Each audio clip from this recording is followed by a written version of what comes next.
بسم الله الرحمن الرحيم. الحمد لله رب العالمين، والصلاة والسلام على سيد المرسلين وعلى آله وصحبه أجمعين.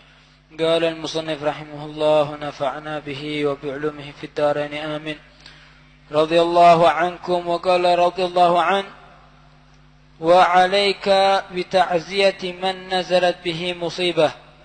قال عليه السلام: من عز مصابا أي صبره كان له مثل أجره.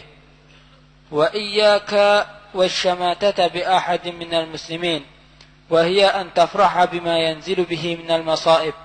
قال عليه الصلاة والسلام: لا تظهر الشماتة بأخيك فيعافيه الله ويبتليك، واحذر أن تعير مسلما بذنب وقع فيه، فإن من عير مسلما بذنب لم يمت حتى يبتلى بمثل ما عيره به، إلى آخر ما قال رضي الله عنه وأرضاه. بسم الله والحمد لله والصلاة والسلام على رسول الله سيدنا مولانا محمد بن عبد الله وعلى آله وصحبه ومن والاه، ولا حول ولا قوة إلا بالله.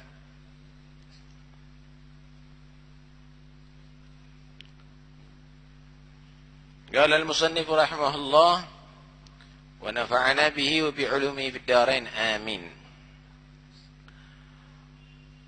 وعليك بتعزiyati man nazalat bihi musibah. Dan hendaknya kamu bertakziah.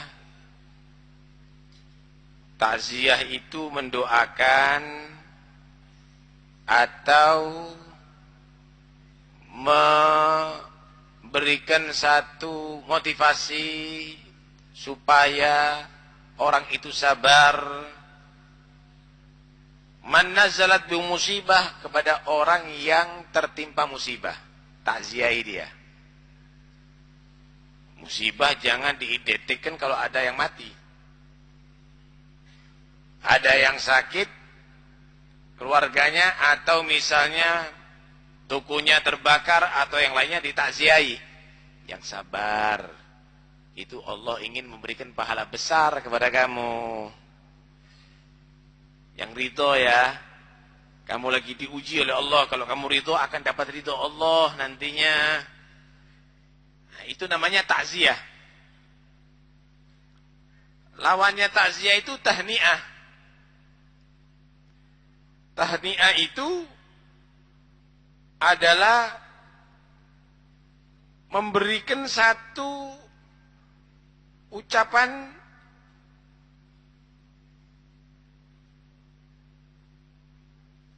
ketika manusia tadi itu dalam keadaan gembira, ucapan selamat begitu.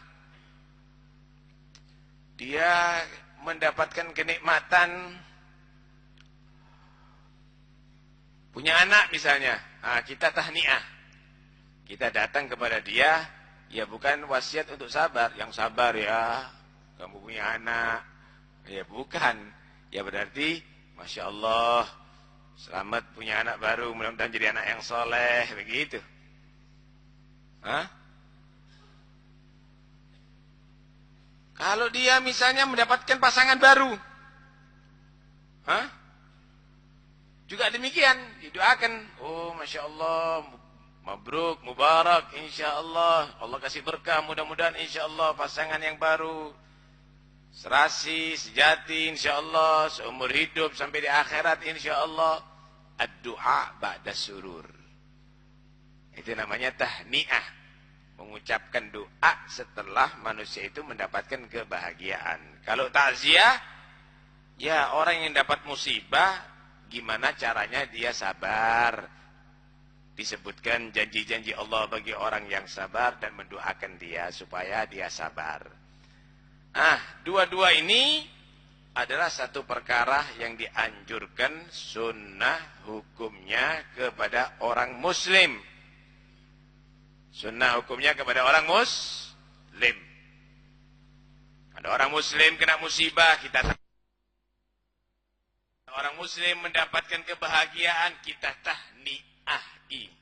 Tahniah ini mengucapkan selamat, mendoakan atas kebahagiaan tadi itu. Gimana kepada orang kafir? dalam urusan duniawi kita, misalnya urusan kemasyarakatan, misalnya tetangga kita ada yang kena musibah, apakah kita boleh takziah? Tapi takziahnya ya jangan mudah-mudahan kamu masuk surga ya karena ditimpa musibah, nggak bisa. Takziahnya ya paling turut berduka cita gitu. Bolehkah tetangga kita misalnya yang kafir atau teman kita yang lagi punya anak kita ucapkan selamat? Atau misalnya ada yang sakit kita nyambangi, kalau orang muslim sunnah. Bagaimana kalau itu adalah termasuk orang yang kafir?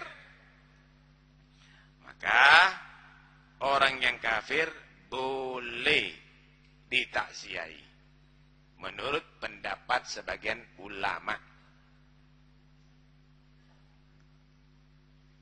Tapi sebagian lagi menyatakan nggak boleh. Apalagi menurut pendapatnya mazhab Imam Ahmad bin Hambal, wah lebih tegas lagi. Tidak boleh mengucapkan selamat atau bertakziah kepada orang kafir. Tapi ada riwayat menyatakan boleh. Semenjak itu adalah urusan duniawi. Lain dengan urusan-urusan agama. Urusan agama yang berkaitan dengan agama. Seperti selamat Natal. Yang menjadi syiar keagamaan mereka. Menghadiri upacara-upacara keagamaan mereka. Maka sepakat hukumnya adalah haram. Malah ditakzir. Kalau Anda baca kitab Mughni, Hawashi Syarwani, Hasyiat Ramli, itu semuanya mengatakan yu'azzar, dihukum man wafaqal kuffar fi a'yadihim, orang yang menyerupai orang kafir di dalam hari raya mereka, termasuk tahun baru dengan topi pucuk dan pakai trompet. Ini termasuk wafaqal kuffar, menyerupai orang-orang kafir dalam hari raya mereka. Sama hukumnya waman yumsikul hayyah, orang yang pegang ular di depan umum, seperti kuda lumping, jaran kepang, wayadkhulun nar, atau dia jalan di atas api atau masuk dalam api, membuat atraksi-atraksi yang membahayakan, ditangkap. Jangan jadi tontonan seperti The Master. Itu bahaya kalau bisa ditiru sama anak kecil, sama orang yang nggak ngerti. Waman qala lidhimmi ya haj, atau berkata kepada orang yang kafir dhimmi, orang kafir dhimmi panggil haji. Orang kafir panggil haji. Itu perlu dipertanggungjawabkan, itu ditangkap. Waman hanna'ahu bi'idih, dan orang yang mengucapkan selamat ke atas dasar hari rayanya. Kalau hari rayanya orang Kristen apa? Ya, selamat Natal. Ini semuanya sepakat bahwa ditakzir orang yang demikian ini. Karena itu tidak dibenarkan orang Islam ikut-ikutan. Ikut-ikut. Loh, itu kan senang dengan kelahiran Nabi Isa. Senang dengan kelahiran Nabi. Jangan Nabi Isa, seluruh Nabi wajib. Yang gak senang dengan kelahiran Nabi bisa kafir. Permasalahannya, kamu bisa menentukan kelahiran Nabi Isa tanggal 25 Desember. Apa dasarnya? Apa dasarnya? Gak ada dasarnya sama sekali. Itu klaimnya saja orang-orang di luar Islam. Gak ada dasarnya sama sekali. Biarlah mereka merayakan hari raya dengan cara mereka sendiri. Ada apa yang ikut-ikutan itu? Nggak perlu ikut-ikutan, itu nggak benar. Pakai dasar kitab mana, begitu loh. Nah kalau hanya beristihad sendiri, kamu belum waktunya untuk istihad. Belum orangnya untuk beristihad. Bawa dalil sendiri. Menurut saya, karena ayat Quran gini, hadis begini, kok ngurut inti? Siapa yang nurut kamu? Nurut a'imah al-mu'tabarin. Ya para iman yang mu'tabar, yang bisa diambil pendapatnya. Ya jangan ngawur dong. Harus ada dasarnya yang ilmiah. Nah, yang ilmiah. Nah, karena itu, tidak dibenarkan orang mengucapkan selamat Natal sesuai dengan pendapat para a'imah. Apalagi dengan menyerupai bentuk pakaian atau ikut merayakan. Nah, ini nggak benar sama sekali. Nah, ini tidak sama sekali. Apalagi pakai kalung salib lagi. Nggak gelem, nggak benar. Rumahnya dikasih misalnya pohon cemara misalnya. Nah, itu nggak benar. Alhasil biarlah mereka orang kafir yang melakukan, orang di luar Islam yang melakukan, orang Nasrani yang melakukan, tapi umat Islam jangan ikut-ikutan. Bukti yang sangat nyata. Kalau kita lihat agama Kristen ini sebelum agama Islam, sebelum agama yang dibawa Nabi Muhammad kan. Adanya Yahudi juga begitu. Ketika Nabi masuk kota Madinah dan mendapatkan orang-orang Yahudi berpuasa di tanggal 10 Muharram, ditanya, kenapa mereka berpuasa? Maka dijawab, karena Allah di hari itu menyelamatkan Nabi Musa dan menenggelamkan Fir'aun dan bala tentaranya. Puasanya dalam bentuk syukur atas kenikmatan yang Allah berikan kepada Bani Israel. Maka Nabi menyatakan, nahnu ahadgu min Musa minhum.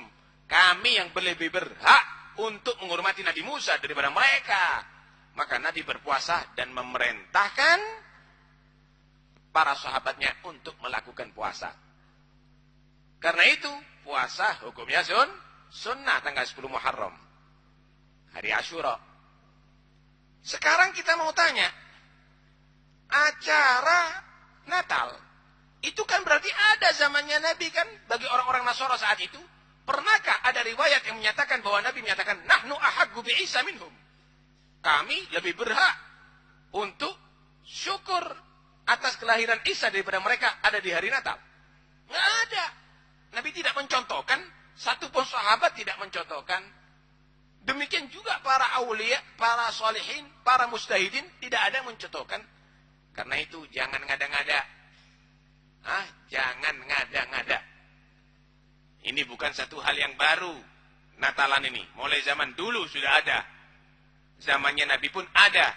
Tapi Nabi tidak melakukan itu dan tidak mengucapkan selamat. Begitu juga para sahabat dan para tabi'in. Dan semuanya menerangkan di kitab-kitab mereka bahwa itu adalah tidak benar, dilarang. Dilarang. Alhasil, begitulah panjang lebar kalau kita terangkan masalah itu. Yang jelas kepada kaum muslimin dianjurkan untuk bertakziah.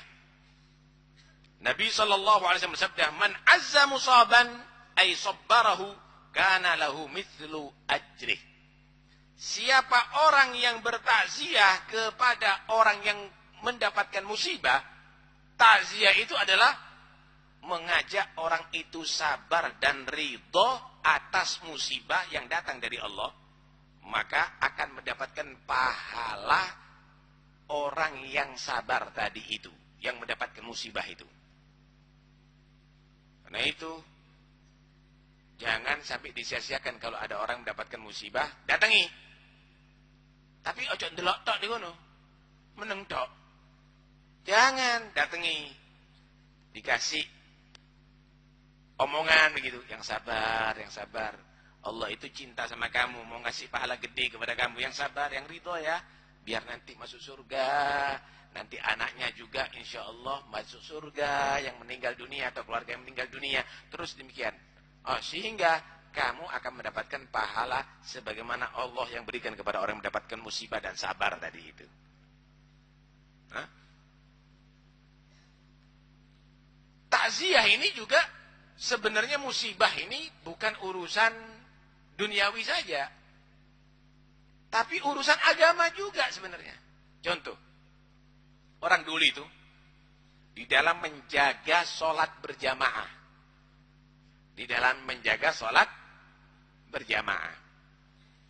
mereka itu memperhatikan temannya. Kalau ada yang terlambat sholat berjamaahnya jadi masbuk, itu mereka takziah. Ya Allah, dapat musibah apa kamu ini? Kok kamu nggak bisa berjamaah dari awal ya? Musibah apa kamu ini? Mungkin anak kamu ada yang sakit, apa yang bisa kami bantu? Mungkin ada keluarga kamu ada yang memerlukan bantuan, apa yang membuat kamu tadi itu terlambat sampai kamu nggak bisa sholat berjamaah, apa ya? Sak masjid gitu semuanya. Kalau sudah kehilangan nggak berjamaah, kalau dia orang tadi itu nggak berjamaah, dianggap innalillahi wa inna ilaihi raji'un, mati mungkin orang itu. Datang ke rumahnya seperti orang kepaten begitu. Oh, masih hidup. Saya pikir mati, nggak kelihatan di masjid tadi berjamaah. Saking mereka tadi itu menjaga sholat berjamaah. Lah kalau sekarang sudah mati semuanya, di banyak nggak berjamaah. Masya Allah. Penting sekali. Untuk perhatikan agama juga. Kalau ada seseorang menghadiri majelis taklim, kalau dia nggak hadir majelis taklim, datangi rumahnya.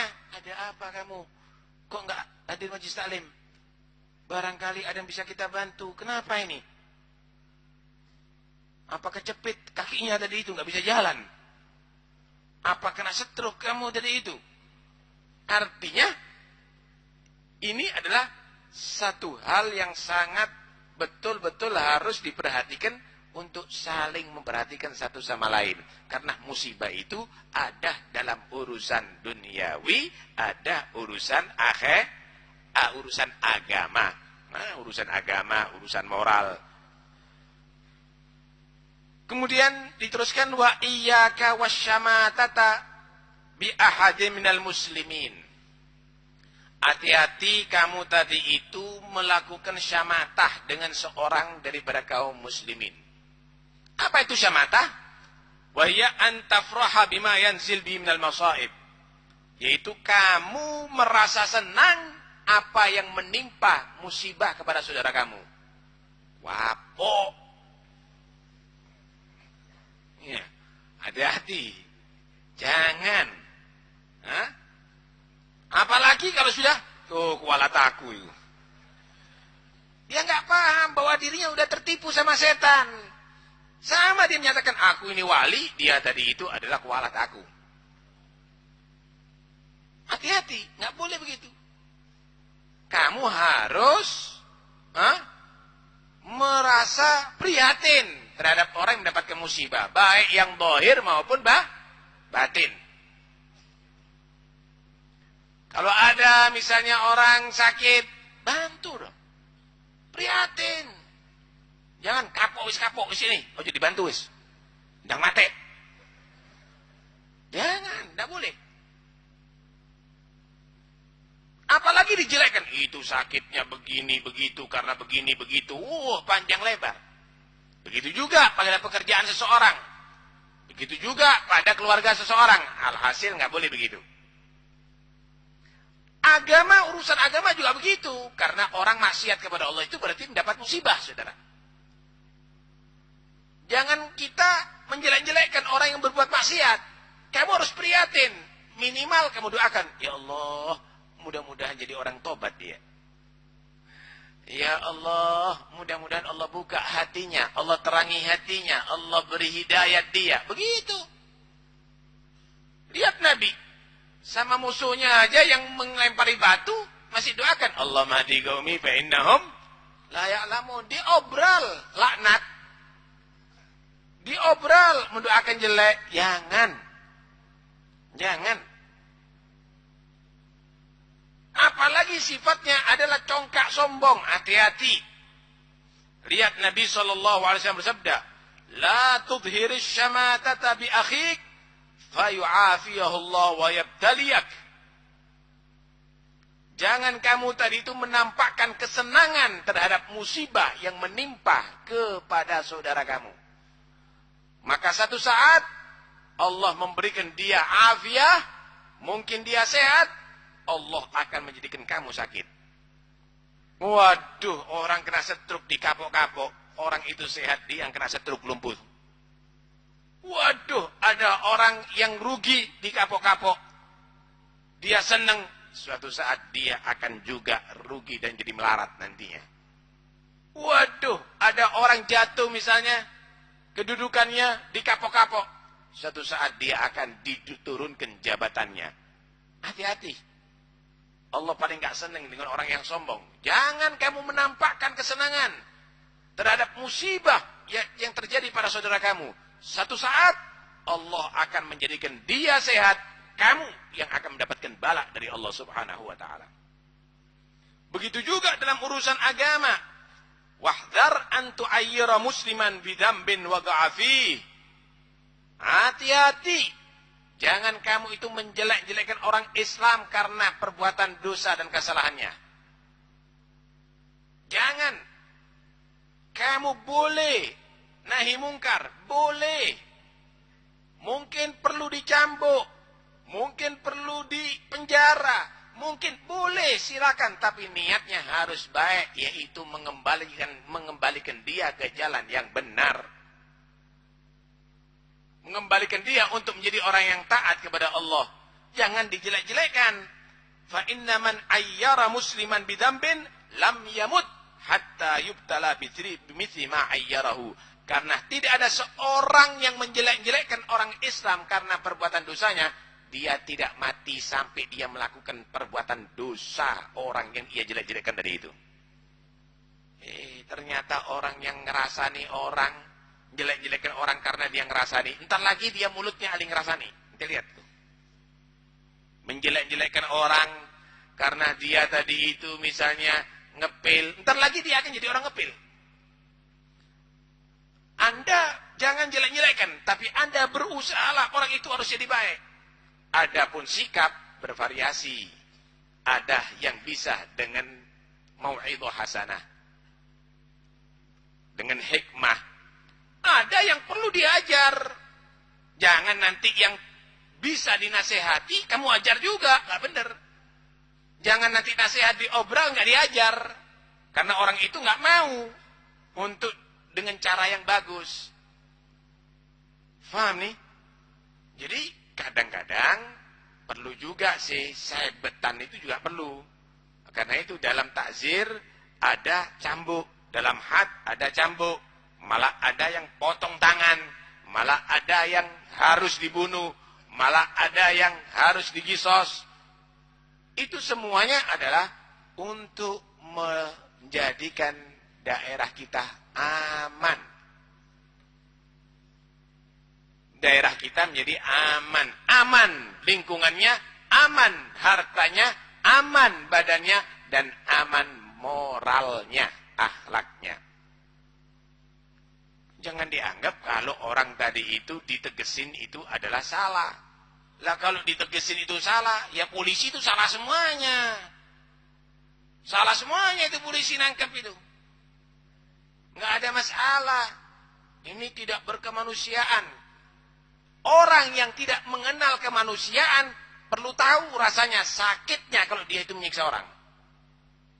Karena itu, al-ainu bil-aini, wal-anfu bil-anfi, wal-udhunu bil-udhuni, was-sinn bis-sinni. Mata yang diganggu, supaya diganggu, berarti dia harus merasakan sakit matanya. Telinga yang diganggu, dia harus juga dikisos, supaya tahu sakit telinganya. Jari diganggu, ya jari itu yang harus diganggu. Dan seterusnya, dan seterusnya. Kalau dia membunuh, bunuh. Supaya tahu rasanya. Biar nggak jadi congkak preman-preman itu. Asal bunuh masuk penjara 3 tahun tambah nekat. Tambah jadi jago, tambah ditakuti. Tapi kalau sudah kutung semua tangannya baru kapok. Potong tangannya pencuri itu sebetulnya.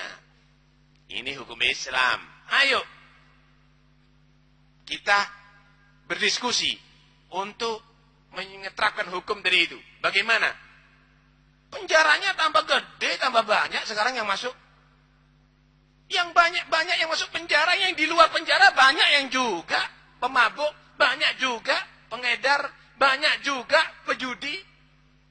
Ternyata hukum ini belum membuat jerah kepada masyarakat, tidak membuat takut. Tuh banyak ada di luar. Lihat itu curanmor. Banyak di luar. Walaupun ditangkap, coba curanmor dipotong tangannya, insya Allah gak berani dia.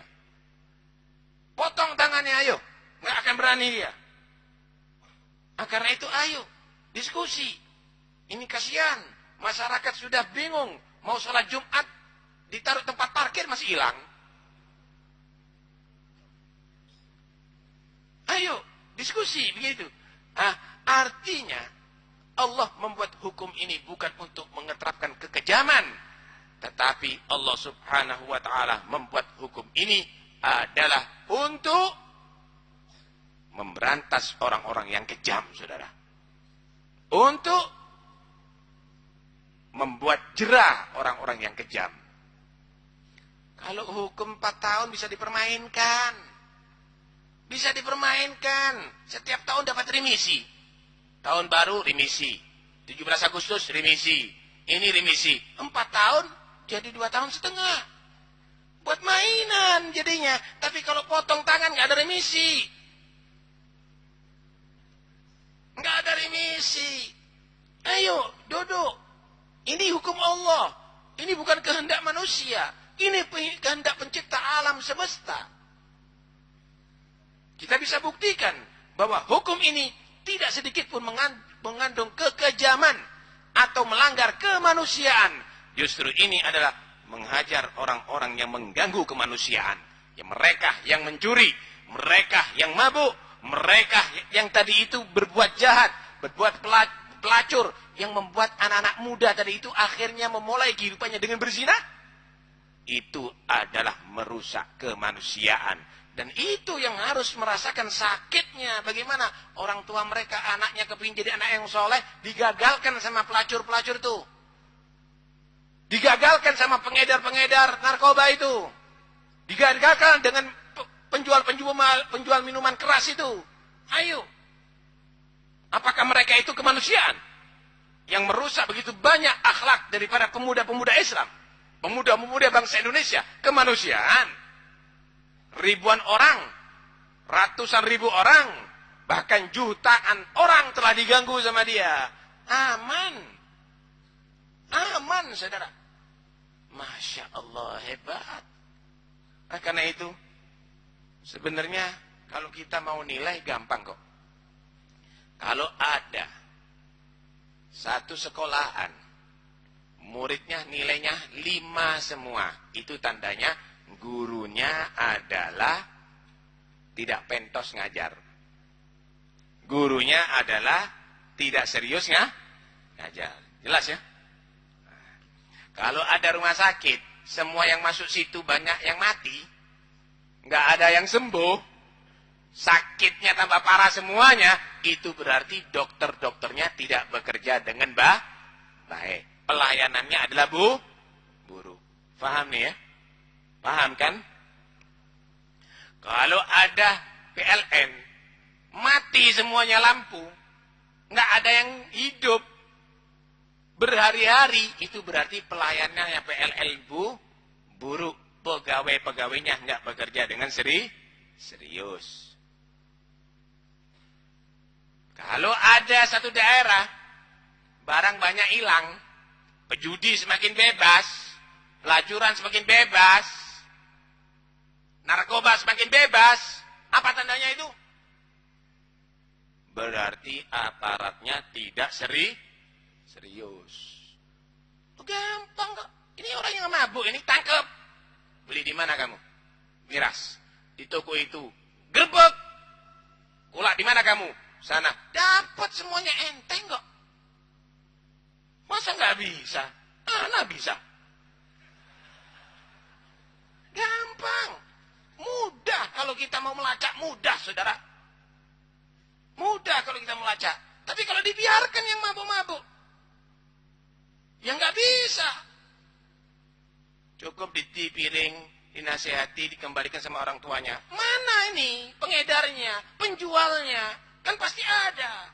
Masa mabuknya ada di Malang, minumnya di Malang, mabuknya di Pasuruan?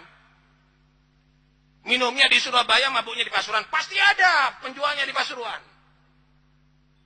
Mustahil nggak ada. Pasti ada. Cari, tangkap, baru. Itu adalah keseriusan. Insya Allah masyarakat Pasuruan nggak ada yang mabuk. Begitu. Karena itu, sebenarnya kita ini jadi orang cerdas kok. Nih, kalau jalan-jalan ini kotor semuanya, berarti apa? Bagian kebersihan tidak bekerja dengan baik. Mereka adalah bekerja dengan buruk. Jelas kan? Jelas kok, semuanya jelas. Karena itu, ini semuanya adalah nilai Anda. Ini adalah semuanya nilai Anda. Nanti ada di rumah dilihat. Kalau masih ada di lingkungan kamu dilihat. Kalau ada perjudian, berarti. Kalau ada banyak minum keras pemudanya, berarti. Kalau banyak minum pil koplo, berarti. Ya itu sudah artinya ODP. Jadi kita dilarang untuk mencaci orang yang melakukan maksiat, tapi kita harus berusaha orang yang bermaksiat tadi itu diajak ke jalan yang benar. Kita jangan mencaci orang yang bodoh. Tugasnya kamu adalah gimana orang yang bodoh itu kamu ajari, kamu bimbing sampai menjadi pintar. Jangan mencaci orang yang sakit. Tugasnya kamu adalah ngobati orang yang sakit. Gimana dia sampai menjadi orang yang sembuh. Begitulah, ketemu orang yang maksiat kepada Allah, jangan dicaci-caci, apalagi dengan sombong. Tapi, bimbinglah, doakan dia. Ajak dia bertobat kepada Allah Subhanahu wa ta'ala. Ya, 4 golongan ini harus bersatu. Tanpa bersatu, mustahil akan berhasil. Pertama, ulamanya bersatu kompak dengan umaroknya, kompak juga dengan aghniyanya, orang yang kaya, dan juga kompak dengan aparatnya. Ketika 4 unsur ini bisa bersatu, sukses. Kadang-kadang orang melakukan perbuatan itu karena himpitan ekonomi. Tugasnya orang-orang yang kaya. Kadang-kadang mereka karena kurang adanya satu pembinaan, pendidikan. Tugasnya ulama. Kadang-kadang tidak adanya satu pemahaman. Tugasnya daripada umarok. Dan seterusnya, dan seterusnya. Loh, bagi tugas, ayo. Kalau sendiri-sendiri nggak mungkin. Tolong beb, dinasihati. Mau dinasihati apa? Yang jual khomer, kamu biarkan terbuka begitu. Pengen bukti, anak tuntun ente kalau ente nggak tahu. Nggak bisa. Anak-anak muda sekarang mabuk begitu, nggak bisa. Ini adalah termasuk bagian daripada tugas kita bersama. Hadirin sekalian rahmati Allah Subhanahu wa taala. Ketika penduduk satu daerah tadi itu taat kepada Allah, aman jadinya. Polisinya itu bisa tidur nyenyak nanti. Pemerintahnya bisa tidur nyenyak nanti. Ulamanya bisa tidur nyenyak nanti. Walau anna ahlal qura amanu wattaqau lafatahna 'alaihim barakatim minas sama'i wal ard. Kalau seandainya penduduk satu daerah itu beriman, takwa kepada Allah, yang turun dari langit ini bagus, yang keluar dari bumi bagus. Turun langit banjir semuanya. keluar dari bumi, ternyata jelek hasilnya semuanya.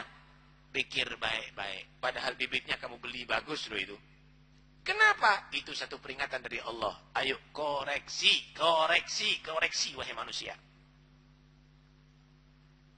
Ada satu sapi goblok. Sapi goblok ini, dia tadi itu mau digiring sama pemilik sapi ke kandang. Dia nggak mau. Dia pinginnya ke jalur yang lainnya. Akhirnya dipaksa sama pemiliknya. Masuk kandang, nggak mau. Sambok. Semakin disambok, semakin dia menentang. Semakin dia keras samboknya. Pemiliknya. Terus demikian.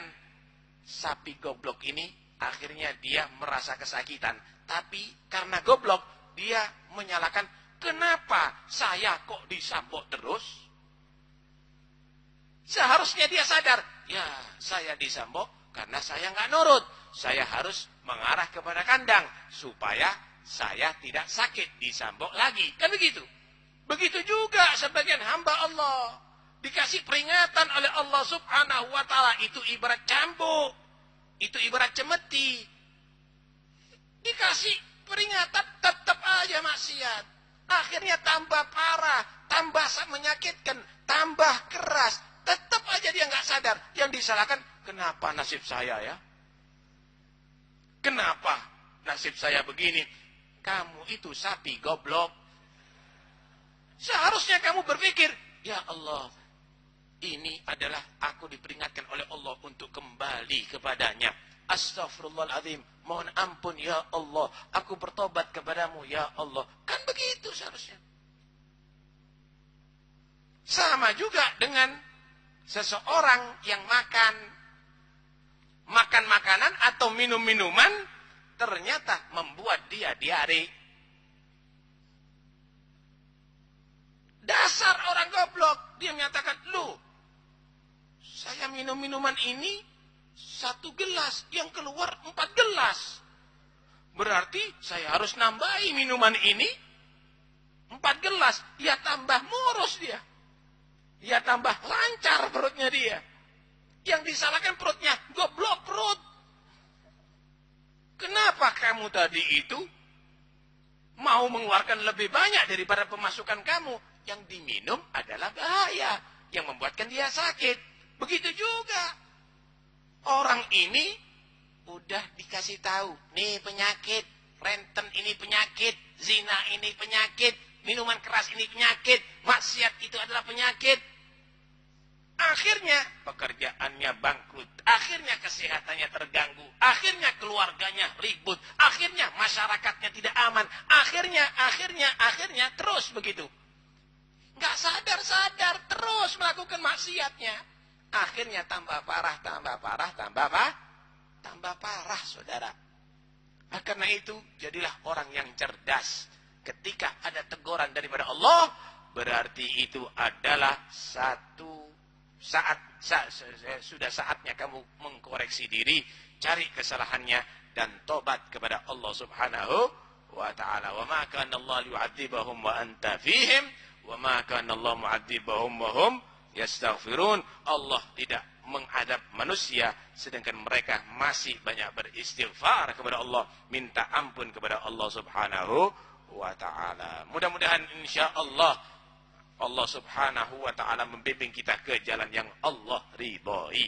Dan mudah-mudahan Allah memperkuat iman dan Islam kita. Pemerintahan kita mudah-mudahan insyaallah jadikan pemerintahan yang baik, yang bersih. Polisi-polisi kita mudah-mudahan menjadi polisi yang memberantas perjudian, memberantas minuman keras, memberantas narkoba, memberantas pelacuran, memberantas maksiat kepada Allah subhanahu wa ta'ala. Mudah-mudahan ulama-ulama kita menjadi ulama yang sabar, menjadi ulama yang penuh hikmah, yang setiap malamnya bangun tahajud mendoakan umat untuk kembali ke jalan Allah subhanahu wa ta'ala. Dan mudah-mudahan insyaallah daerah kita aman daripada segala yang mengganggu harta kita, mengganggu jiwa kita, mengganggu keluarga kita, mengganggu juga moral kita, akhlak kita, agama kita, Islam kita, iman kita. Amin Allahumma amin. Amin Allahumma amin.